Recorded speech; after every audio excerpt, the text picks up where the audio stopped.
Welcome to another edition of World Talks here on TVP World. I'm your host Benjamin Lee, and please join me and my guests on this next interview.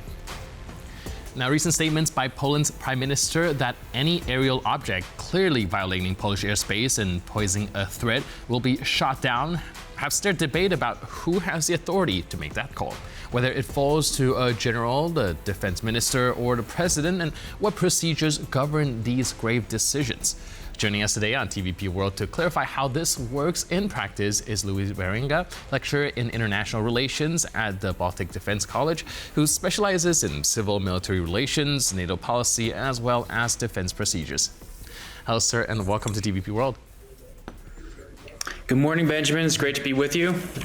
Glad to have you. Now, from your understanding, what is the constitutional role of the President of Poland versus the Minister of Defense when it comes to decisions of using lethal force against these intruding aircraft?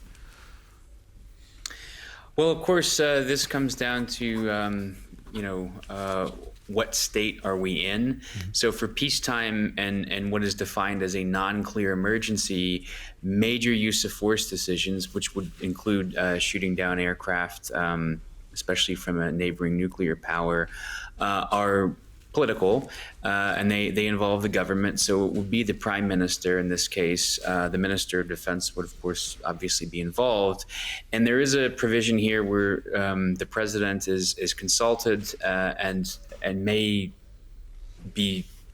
It's not necessarily presidential approval if we're in peacetime with a non-clear emergency, but there is the issue of diplomacy, which I think the government has handled, as we saw in the UN with the foreign minister, quite well.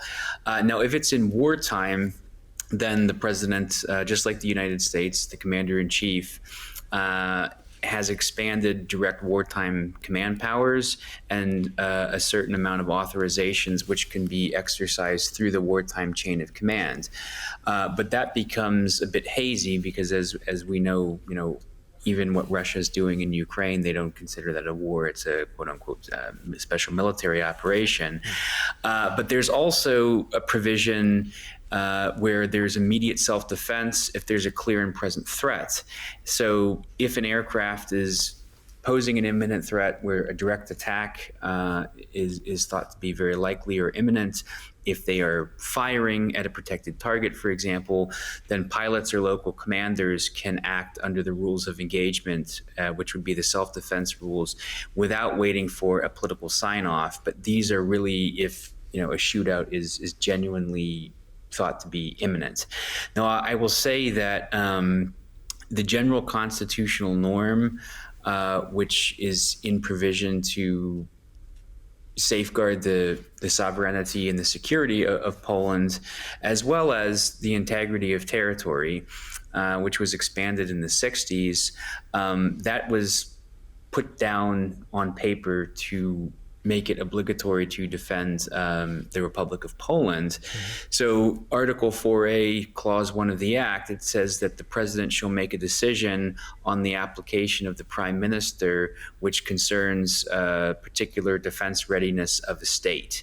So I think that right now, given what we've seen, we're technically in peacetime. I mean, yes, the NATO strategic concept said that the Euro-Atlantic is not at peace, but even these hybrid incursions, as aggressive and as nasty as they are not a clear declaration of war on the Russian side. So that is the overall synopsis, and that's just for national, for Poland, not necessarily the NATO structures.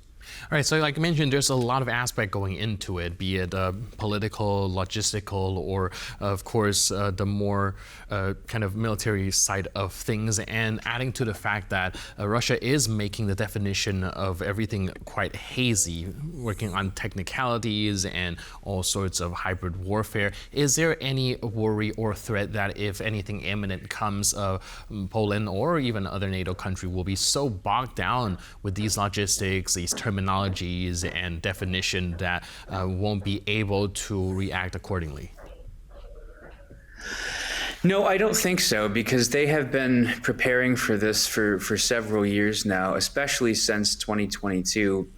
with the and of course they're classified, but the previous Supreme Allied Commander put together the regional plans. So this is something that a lot of thought process has been going into, both militarily and politically. So, for example, if we look at Allied NATO's aerial shield, there's several components. The first looks to just look at threats, to spot threats, and NATO has this fleet of, I think, 14 early warning and control aircraft, which are based in Germany, and they can monitor to the east. So they can monitor Russian jets, Russian missiles, Russian drones, which are flying into Ukraine and Belarus. And those are supplemented by Phoenix drones, which fly at a high altitude and can carry out long missions. And those are coming from Italy. And here is where I think we should actually highlight interoperability, because Poland signed, I think, a $1 billion USD contract to purchase American aerostats, which are these, large tethered balloons, which are capable, which have radar and systems capabilities for looking at if a plane is friendly or hostile. And U.S. forces in Europe have played around with these acoustic sensors, like what's being used by the Ukrainians to sort of pick up on the sound of approaching drones. The second part of this are fighter jets, which are deployed to Eastern Europe. So Allied countries rotate their jets in and out. So Italy, Spain, and Hungary are policing Baltic airspace. The Netherlands and Norway are looking over Polish airspace. And they're able to monitor with radar capabilities, and also, as we've seen, escort planes if they're too close or if they actually violate airspace. And so Eastern Sentry was really quickly stood up. After the violation on in September. And then the third part of this is ground-based air defense systems. So NATO's northeastern flank, those countries have their own radars and some defense capability on the ground. And that's also supplemented by Patriot air defense systems. So Germany sent some to Poland, some of the Patriot batteries. And so, of course, there is a chain of command through the NATO structure as well, which covers airspace.